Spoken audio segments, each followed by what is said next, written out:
living quarters. There was a ballot that was rejected first. Live mula sa GMA Network Center, ito ang 24 Oras. Magandang gabi po, Luzon, Visayas at Mindanao. Literal na nagdulot ng pagkamatay ang baha sa Kalumpit sa Bulacan matapos umanong hindi agad marespondihan ang isang nalunod dahil sa abala ng baha sa mga rescuer.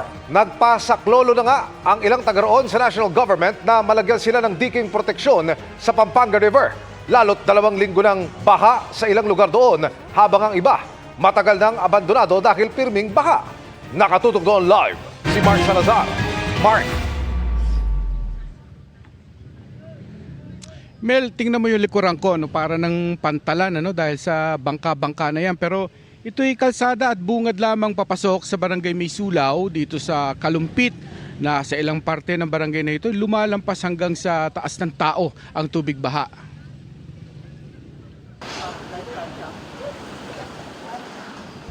Dalawang linggo nang hanggang dibdib ang baha sa barangay May Sulaw, Kalumpit, Bulacan. Ganyan katagal na rin walang paghupa ang baha sa barangay Gatbuka. Maging sa barangay Frances, kung saan para makalabas ay 2 kilometro ang nilalakad ng ilan sa baha kung ayaw magbayad sa bangka. Ang hirap lumabas, kaya pagka lalabas ka, gawin mo ng lahat. Diretso pa yan, malalim doon sa kanila. Dito, hindi masyado. Kahit sanay na sa baha, abala pa rin ito ayon sa aking mga nakausap. Hindi nga po namin alam kung may solusyon pa yung baha na to. Wala na po kasi. Sinubok po yung dike po doon. Kaya lang po, hindi po matapos-tapos. Si Aling Karen ay papunta sa burol ng kanyang asawang nalunod kahapon sa baha. Natisod po siya. Natisod na po ito. Nalulunod po. Hindi po agad-agad dumadating yung mga rescue. Gawa nga po ng baha. Sa barangay San Miguel, lampas tao pa rin ang baha. May mga komunidad na matagal nang inabandona dahil hindi na ito nakabangon pa sa dati ng baha. Pero itong habagat na ito raw ang pinakamalalang nangyari sa barangay. Lampas 1,400 na kabahayan ang lubog pa rin. Kung hindi pa po tayo magpapa-pump out or magpapalimas papunta sa ilog ng Pampanga, hindi na po matutuyuan yan. Dati-rati po hindi binabaha ang lugar na to. Ngayon po, hindi na po natutuyuan ng tubig. Maraming residente ang nasa bagong gawang evacuation center pero nakaligtaan lagyan ng banyo ng kontraktor ang gusali. Hayaan na yan ayon sa barangay dahil mas urgent sa kanila ang diking panangga nila sa Pampanga River na national government lang ang makakagawa. Yun nga po, malaking gastos po dahil mula po Pampanga, Apalit Pampanga hanggang Makabebe Pampanga, sako po yun. Iaabot po yan ng mga 3.5 kilometer. Sa inyo lang yan? Opo, sa Bigilao. Less than 4 kilometer po siguro. Unti-unti po pong nagtataas nga po ng riprap. Ang problema nga po, yung unang gawa po ng riprap, may kababaan po.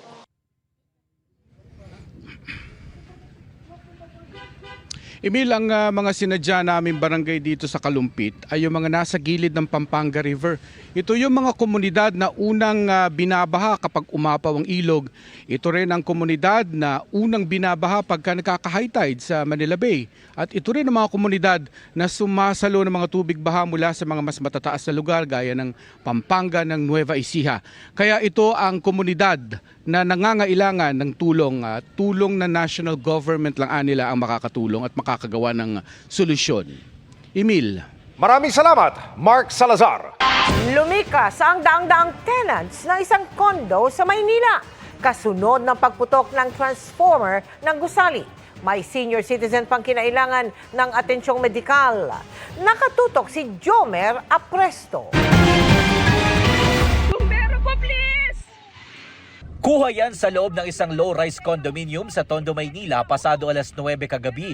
Kita ang pagkislap at pagputok ng isang transformer na nasa Building 13. Dahil sa nangyari, lumikas ang daang-daang apektadong residente mula sa Building 12 at 13.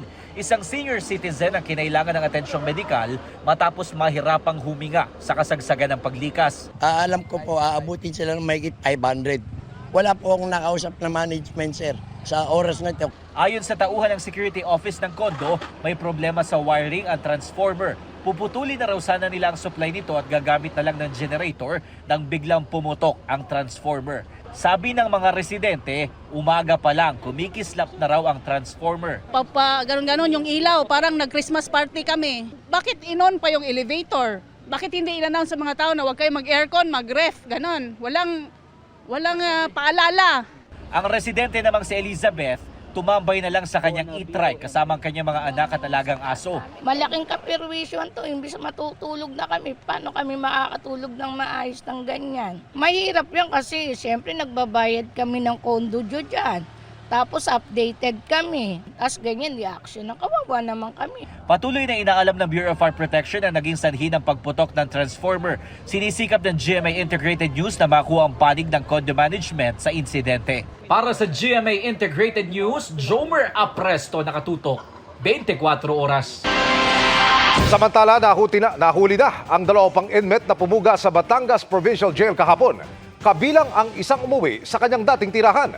Sa kabila niyan, hindi pa tapos ang usapan ayon kay Batangas Governor Vilma Santos, ang kanyang iniutos sa pagtutok ni Chino Gaston. Nakaalalay sa operasyon ng Batangas Provincial Police Office ang thermal imaging drone na ito habang sinusuyod ng mga pulis ang masukal at madilim na bahagi ng barangay Salaban sa Ibaan, Batangas. Katuwang din nila ang mga K9 units para mahanap ang nagtatagong inmate o persons deprived of liberty na isa sa mga pumuga sa Batangas Provincial Jail. Matapos ang ilang minutong paghahanap, nakita rin sa thermal camera ang preso. Ginamitan po natin ng drone na may thermal imaging at may tinap rin po tayong K9 na private. Nagtatago siya at nung masukol na rin, barangay mismo po ang nagturo kung nasan siya. Naging susi rin sa operasyon ng bagong binuong drone squad ng Police Provincial Office sa paghabol sa sinakyang bus ng 5 sospek na naaresto sa Toll Plaza ng Santo Tomas kahapon. 3 iba pang tumakas din ang nadakip sa bayan naman ng Ibaan. At kaninang alas 10 ng umaga, nahuli ang pang-10 tumakas sa bayan ng Bawan kung saan ito dating nakatira.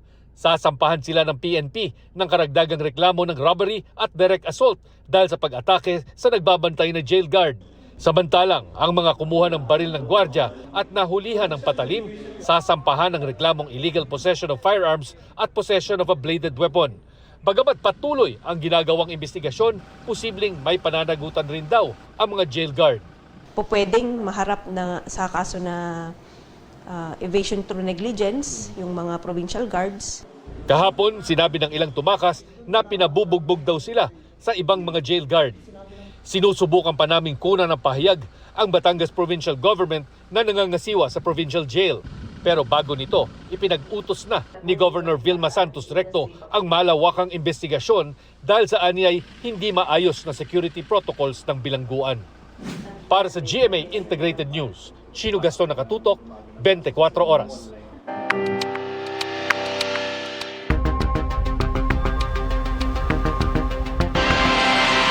Sinampahan ng NAPOLCOM ng mga kasong administratibo ang 12 pulis na isinangkot ng whistleblower na si Dondon Patidongan sa pagkawala ng mga sabungero.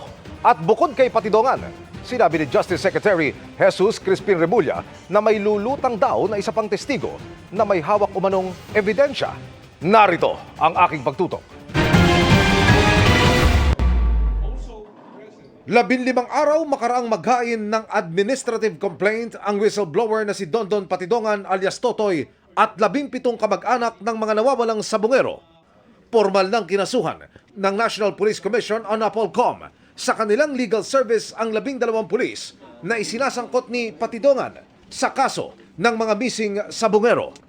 Grave misconduct, grave neglect of duty at conduct unbecoming of a police officer ang ikinaso laban kay Police Colonel Jacinto Malinaw Jr.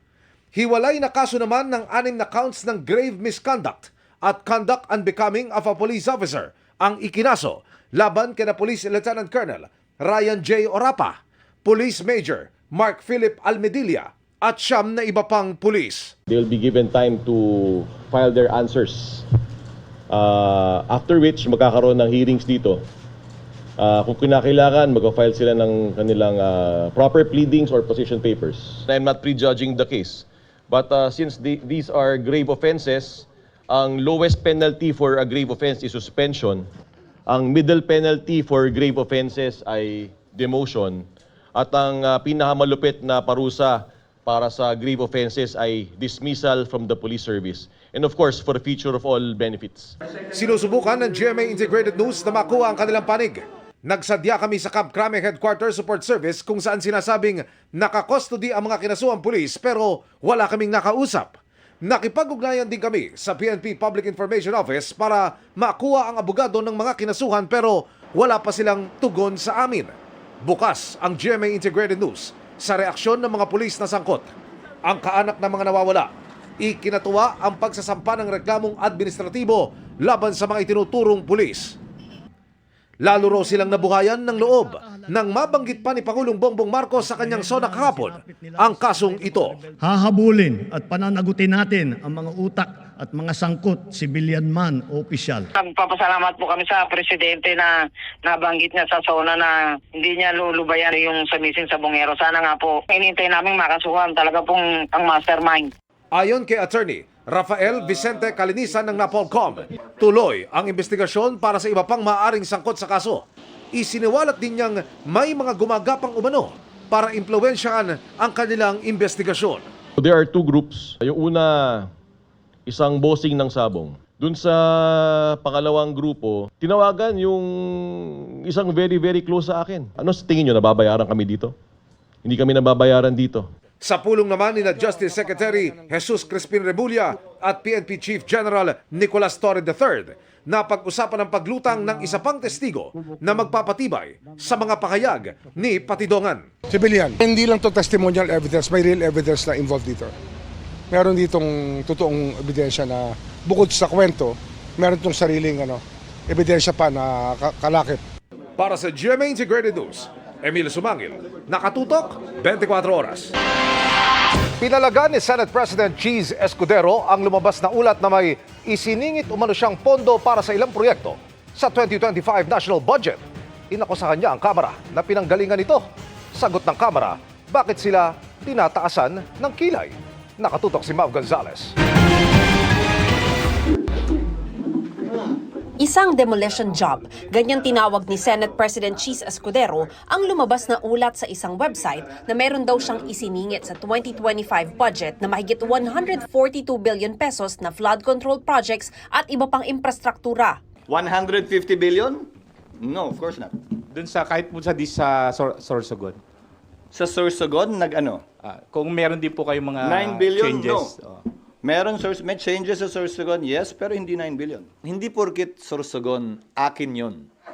Hindi porkit Bulacan kay Senator Villanueva yon. Hindi porkit tiga doon ng isang mambabatas, lahat na ng pondo ron ay sa kanya. Ulitin ko, sino bang nagsabi niyan? That is a mere insinuation. Again, bahagi ng PR job, PR campaign. So, hindi automatic yon. Aniya, malinaw na paninira daw ito na inilabas bago magbotohan para sa Senate President ng 20th Congress. Gaya raw ng alegasyon na pinuntahan niya si House Speaker Martin Romualdez sa Kamara para siguruhing naisama sa budget bycam ang mga insertion niya. Malamang galing din sa kanila yan dahil ang paninira, na-trace naming paninira laban sa amin ay nanggagaling din sa Kamara. Hindi nga lang siguro 2 beses ako bumisita pero hindi sa tanggapan ni Speaker Romualdez. Sa tanggapan kung saan, sa opisina kung saan isinasagawa ang BICAM. So, bawal na rin magpunta at gawin ang trabaho bilang BICAM member. Bawal bilang Senate President tingnan kung ayos yung staff na gumagawa ng BICAM. May insinuation. Sagot ng Kamara. Bakit kami? Ba't kami may kasalanan? Bakit pag may mga criticism sa kanya, tinataasan niya ng kilay ang House of Representatives? Siguro yung tanong, bakit nga siya nandito? Kung tungkol yan sa BICAM, kasi ang Speaker hindi naman po nakialam sa BICAM ng budget. Mahirap din daw ang gusto ni Pangulong Bongbong Marcos na hindi niya papayagan ang budget na hindi alinsunod sa National Expenditure Program ng pamahalaan. Hindi naman nga pwedeng walang baguhin. Again, Congress has the power of the purse. No NEP is perfect. But as long as it is based on discussions made openly with transparency and accountability, wala ako nakikitang problema. Kalihim mismo ng Pangulo ay humihiling sa Kongreso ng dagdag o pagbabago sa kanilang budget. So siguro, kung may ganyang uri ng kautusan ng Pangulo, dapat pagsabihan din niya yung kanyang mga kalihim na kapag kami sinumite ng budget ang DBM para sa kanilang departamento, huwag na silang humirit pa. Mas alam din aniya ng mga kongresista ang pangangailangan sa baba dahil sila ang ibinotong representante ng taong bayan. Pero para mas maging transparent ang proseso, imumungkahi raw ni Escudero na buksan ang Bicameral Conference Committee at maglabas ng listahan ng mga pinabago ng bawat senador. Si House Speaker Martin Romualdez, binuksan na ang kanilang proseso sa publiko. We will open the Bicameral Conference to civil society observers. Following the President's lead, this is indeed a historic first because transparency is not just a value, it is a weapon against corruption. Naghain na rin ng joint resolution ang ilang senador para buksan sa publiko at i-livestream ang mga deliberasyon ng Budget Bicameral Conference Committee. Suportado ito ng ehekutibo at ng Kamara dahil nauna na rin naman daw nila itong iminungkahi noon. Para sa GMA Integrated News, Mav Gonzalez, nakatutok, 24 oras.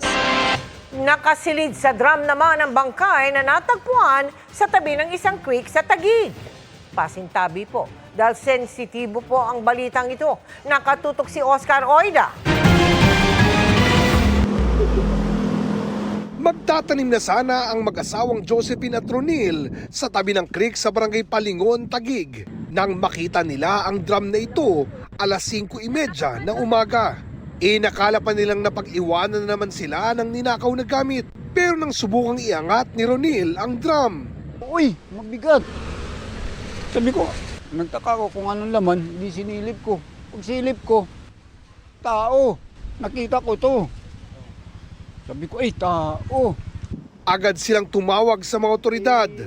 Bago lang bagong daming dugo yung dam. Kagabi lang yun, sir, kasi hindi pa man naman mabaho eh. Ang dugo hindi pa naman gaano eh. Ayon sa mag-asawa, dito ang unang pagkakataong may natagpo ang bangkay sa lugar. Kasi malayo sa CCTV, andito yung CCTV. Doon, walang dahil kasi sa likod pala inakyat. Nagsadya kami sa tanggapan ng Taguig Police, pero tumanggi muna silang magbigay ng anumang pahayag habang isinasagawa umano ang inisyal na investigasyon. Para sa GMA Integrated News, Oscar Oida, nakatutok, 24 oras.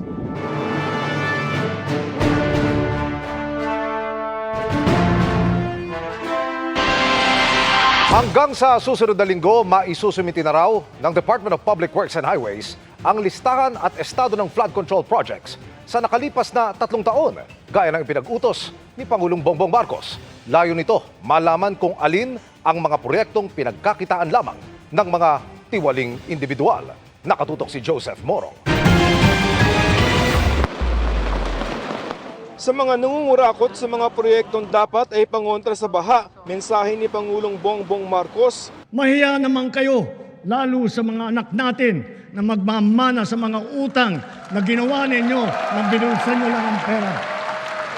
Ayon kay Department of Public Works and Highways Secretary Manuel Bonoan, isusumite nila hanggang sa susunod na linggo ang hinihinging listahan ng Pangulo ng mga flood control project sa nakalipas sa 3 taon. Dito tutukuyin alin ang mga natapos ng maayos at alin ang mga ghost project lamang. Status of completed projects, whether they're still standing or medyo ba na damage, papakita namin, it will be open to public. Sa pagsasaliksik ng GMA Integrated News Research, aabot sa 1 trilyon ang budget ng DPWH para sa mga flood control projects base sa mga General Appropriations Act mula 2023 hanggang 2025. O lampas 300 billion pesos yan kada taon. Pero bakit pa rin? Sa 2023 COA Audit Report, sinabing may ilang foreign-assisted flood control projects ang naaantala ang implementasyon. Tulad ng Pasig Marikina River Channel Improvement Project na magpapalalim sana sa Pasig at Marikina River para hindi ito umapaw. Metro Manila Flood Management Project na magre-rehabilitate ng mga drainage system sa Kamaynilaan. ang Cavite Industrial Area Flood Risk Management Project at Cagayan de Oro Flood Risk Management Project.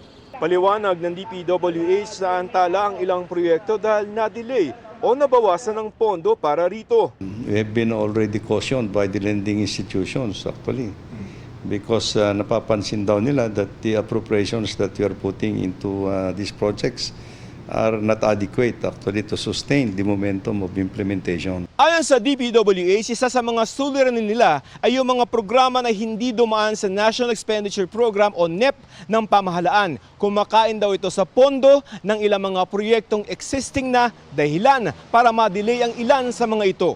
Dapat kasi ang mga flood control project dadaan sa Regional Development Council na magre-rekomenda ng proyekto sa DPWH.